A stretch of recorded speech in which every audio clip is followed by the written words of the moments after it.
Hello दोस्तों, आप सभी का मेरे चैनल पे दोबारा से स्वागत है। आशा करती हूँ कि आप सभी लोग ठीक होंगे।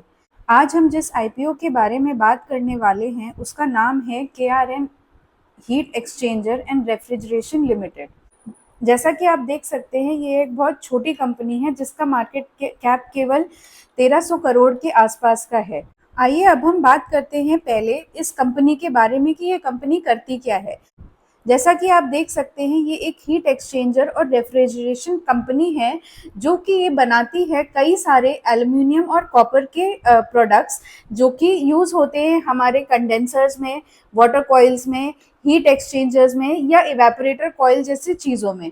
ये कंपनी जो स्टैब्लिश हुई है, ये 2017 में स्टैब्लिश हुई है और इसका जो एक्सपीरियंस है, जो इनमें इस कंपनी में काम करते हैं, उनके इंजीनियर्स का एक्सपीरियंस 20 साल से भी ज़्यादा है।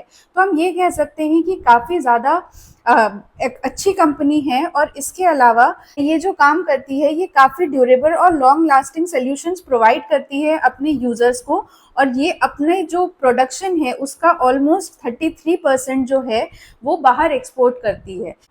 और जैसा कि आप ये देख रहे हैं कि इनके बहुत से बड़े क्लाइंट्स हैं इंडिया में, जैसे कि कैरियर, डाइकिन, वोल्टास, स्नाइडर्स एक्सेट्रा। इस तरह की बड़ी बड़ी कंपनीज इनकी क्लाइंट है, तो हो सकता है कि आगे चल करके इनके क्लाइंटल और ज़्यादा बढ़े। अब हम बात करते हैं इस कंपनी की आईपीओ की डिटेल्स के बारे में। ये जो आईपीओ है ये आ रहा है 25 सितंबर 2024 को और इसका जो आईपीओ के क्लोजिंग का डेट है, जैसे कि इसकी खिड़की जो बंद हो रही है, वो है 27 तारीख को। इसका जो फेस वैल्यू है वो 10 रुपये पर शेयर है और जो इसकी प्राइस बैंड है वो 209 रुपये से लेकर के 220 रुपये पर शेयर के भाव पे आ रहा है। लेकिन जैसा कि मैंने आपको पहले भी कहा है कि आपको इस आईपीओ में हमेशा जो ऊपर की प्राइस वैल्यू बैंड में दी गई होती है उस पे ही लगाना है, जो कि है 220 रुपये पे, उसी पे लगाना है, जिससे आपके अलॉटमेंट के चांसेस बढ़ेंगे। इसका जो मिनिमम लॉट साइज है वो 65 शेयर का है और इसका जो आईपीओ है ये आ रहा है आपका इशू साइज 341 करोड़ का। ये आईपीओ का साइज जो है वो 341 करोड़ का है और ये पूरा 341 करोड़ जो है वो फ्रेश इशू है, जिसका मतलब ये कह सकते हैं कि जो भी प्रमोटर्स इसमें इस कंपनी में हैं, वो कोई भी इस कंपनी को छोड़ना नहीं चाह रहा है और सारा का सारा फ्रेश इशू आ रहा है। तो ये कंपनी की तरफ से काफ़ी अच्छी बात है हमारे जो इन्वेस्टर्स हैं उनके लिए। इस आईपीओ का जो अलॉटमेंट का डेट है वो है सोमवार 30 सितंबर को और इसका जो रिफंड आ जाएगा अगर आपको अलॉटमेंट नहीं मिलता है वो है 1 अक्टूबर को। और इसके अलावा जो इसकी लिस्टिंग की डेट दी गई है वो है थर्सडे 3 अक्टूबर 2024 को। और आपको ये चीज हमेशा ध्यान रखनी है कि ये आपको जो आईपीओ के लिए लगाना है, आपको अपना जो लॉट्स, वो हमेशा 5 बजे से पहले, जिस दिन क्लोज हो रहा है आपका आईपीओ, उसी दिन लगाना है। ये भूलना नहीं है और ये 5 बजे से पहले आपको मैंडेट एक्सेप्ट कर लेना है। इसको लगाने के 2-3 तरीके होते हैं जिसके बारे में हम कभी और बात कर सकते हैं कि क्या तरीकों से आप आईपीओ में अप्लाई कर सकते हैं। इस कंपनी में आप 3 तरीके से आईपीओ में अप्लाई कर सकते हैं। या तो आप रिटेल कैटेगरी में अप्लाई कर सकते हैं या एचएनआई कैटेगरी में अप्लाई कर सकते हैं। एचएनआई कैटेगरी भी जो होती है वो 2 तरह की होती है। एक होती है स्मॉल एचएनआई कैटेगरी और दूसरी होती है बिग एचएनआई कैटेगरी। अब जैसा कि आप यहाँ देख रहे हैं कि जो रिटेल की जो मिनिमम बिड वैल्यू हो सकती है वो 14,300 रुपये की हो सकती है और जो मैक्सिमम है वो 1,85,900 रुपये की हो सकती है। अब बात करते हैं एचएनआई कैटेगरीज की। जो एचएनआई कैटेगरी होती है उसमें दो सब कैटेगरीज हैं, जो कि है स्मॉल एचएनआई और बिग एचएनआई। अब बात करते हैं स्मॉल एचएनआई की, जिसमें आप मिनिमम जो आपकी बिड वैल्यू हो सकती है वो 2 लाख से ऊपर होनी चाहिए और इस कंपनी के में अगर हम देखेंगे तो ये 2,02,000 रुपए के आसपास आ रही है। और जो मैक्सिमम आप इसमें अप्लाई कर सकते हैं, इसको लॉट्स में कर सकते हैं, तो मैक्सिमम जो आप लॉट अप्लाई कर सकते हैं वो है 69 लॉट्स अगर आप स्मॉल एचएनआई कैटेगरी में करते हैं, जो कि 10 लाख के अंदर अंदर होना चाहिए। अगर आप 10 लाख से ऊपर की वैल्यू को अगर आपके पास है तो आप उसमें बिग एचएनआई कैटेगरी में लगा सकते हैं, जिसका आपका मिनिमम लॉट साइज जो होगा वो 70 का होगा और इसकी जो मिनिमम अमाउंट होगी जो आप लगा सकते हैं वो 10,01,000 रुपए की होगी। हम बात करते हैं एंकर इन्वेस्टर्स के बारे में जो इसमें पहले अप्लाई कर रहे हैं। इसमें कई नाम दिए गए हैं, जैसे अगर आपको इसके बारे में और देखना है तो आप इसका स्क्रीनशॉट लेकर के और डिटेल में देख सकते हैं।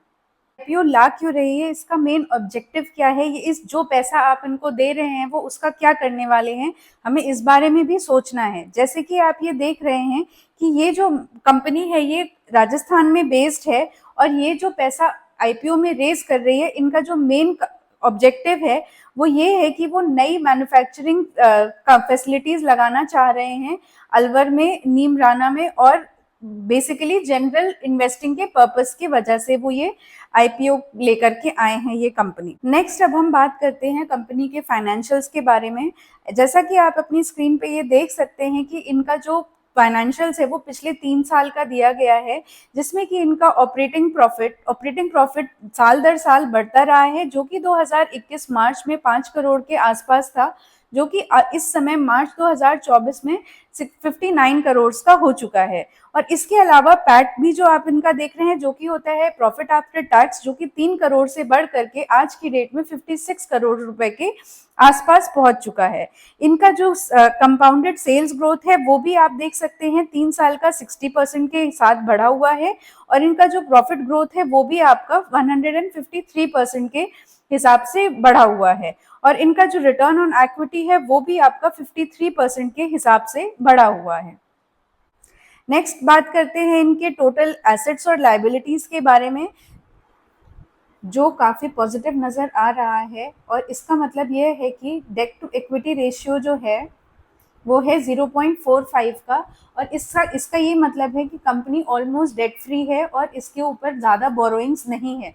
उनके पास उतने ही एसेट्स भी हैं जितने कि उनके ऊपर लायबिलिटीज़ हैं, तो ये काफ़ी अच्छा की इंडिकेटर है आपको इस कंपनी में अप्लाई करने के लिए। अब हम पेयर कंपैरिजन करके भी देख लेते हैं। जो पीई रेशियो है इस कंपनी का वो है 34.30 का, लेकिन आप जैसा कि देख सकते हैं और भी इनकी पेयर कंपनीज हैं, जैसे कि केपीआई ग्रीन एनर्जी, आजाद इंजीनियरिंग जैसी कंपनीज, इनका पीई रेशियो काफी हाई है एज कम्पेयर टू हमारी जो कंपनी है केआरएन हीट एक्सचेंजर के। तो इस वजह से मार्केट ने इसको काफी प्रीमियम वैल्यूएशन दे रखी है, और इसी वजह से जीएमपी भी काफी हाई चल रहा है, क्योंकि ये काफी सस्ती कंपनी दिखाई दे रही है अगर हम पीई रेशियो की बात करें तो। क्योंकि इस कंपनी का पीई रेशियो बहुत कम है और इसी वजह से मार्केट ने इसको हाई वैल्यूएशन दे रखी है। तो जैसा कि मैंने आपको पहले भी कहा कि इस कंपनी का जीएमपी काफ़ी अच्छा चल रहा है। जैसा कि आप देख सकते हैं, ये कंपनी आज ही ओपन हुई है, जो कि है 25 सितंबर को, और इसका जो जीएमपी चल रहा है वो 108% के आसपास चल रहा है। और इसका आपको तभी इसमें अप्लाई करने के लिए आप सोचिएगा जब आप इसका 3rd डे में ही कोशिश करके आप इसको अप्लाई करने के लिए सोचिए, क्योंकि क्या होता है तभी आपको ज़्यादातर करके उस दिन की क्या जीएमपी चल रही है, मार्केट का क्या सेंटिमेंट चल रहा है, उसी के बेसिस पे आपको अप्लाई करना चाहिए या नहीं करना चाहिए। बाकी आपको जो कुछ भी करना है आप अपने फाइनेंशियल एडवाइजर से पूछ करके ही करिएगा, क्योंकि मैं एक फाइनेंशियल एडवाइजर नहीं हूँ और ना ही मैं सेबी रजिस्टर्ड हूँ। ये मेरा ओपिनियन है कि आपको कब अप्लाई करना चाहिए या नहीं करना चाहिए, ये आपकी मर्जी रहनी चाहिए। नेक्स्ट अब हम सब्सक्रिप्शन की बात करते हैं। जैसा कि आपने अभी मैंने आपको बताया कि इसका जीएमपी काफ़ी अच्छा चल रहा है, तो सब्सक्रिप्शन खुलते ही मतलब आईपीओ खुलते ही इसका सब्सक्रिप्शन काफ़ी अच्छा आ रहा है, जो कि रिटेल है वो ऑलमोस्ट 16 टाइम सब्सक्राइब हो चुका है, और स्मॉल एचएनआई और बिग एचएनआई 45 और 24 टाइम सब्सक्राइब हो चुके हैं, और इसमें क्यूआईबी भी ऑलमोस्ट 1 टाइम सब्सक्राइब कर चुका है। क्यूआईबीज क्या होते हैं, जो बड़े इन्वेस्टर्स होते हैं उनको हम क्यूआईबी कहते हैं। तो काफ़ी अच्छा सब्सक्रिप्शन चल रहा है और इसमें अलॉटमेंट के चांसेस भी काफ़ी कम हैं। ये थी सभी डिटेल्स केआरएन हीट एक्सचेंजर आईपीओ के बारे में। आशा करती हूँ कि आपको सभी डिटेल समझ में आई होंगी और आप इस कंपनी में अप्लाई कर रहे हैं या नहीं कर रहे हैं। आप प्लीज़ मुझे बताइएगा कमेंट सेक्शन में, और प्लीज़ इस वीडियो को ज़्यादा से ज़्यादा लाइक, शेयर और सब्सक्राइब करें, जिससे कि हमारा भी कॉन्फिडेंस बढ़ेगा और हम और भी ऐसी वीडियोज़ आपके लिए लाते रहेंगे। अब मिलते हैं किसी और वीडियो में, तब तक के लिए टेक केयर, बाय बाय।